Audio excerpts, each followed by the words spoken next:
மாடி மனைகளும் நிறைந்திருக்கும், கோடி கோடியாய் பணம் இருக்கும். எந்த நேரத்திலும் நமக்கு மவுத்து வரும், அந்த பயணத்தில் எதுதான் கூட வரும். இந்த நிலையை மறந்து வாழும் மனமே மமதை கொள்ளாதே, மௌத்தை மறக்காதே.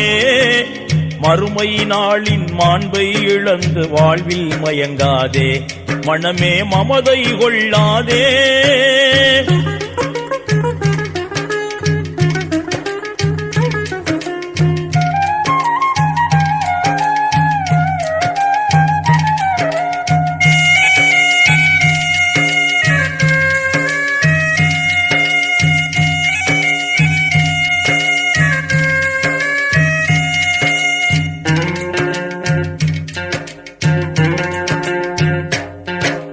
செய்த நன்மை தீமைகளும் நிழல் போலே உன்னை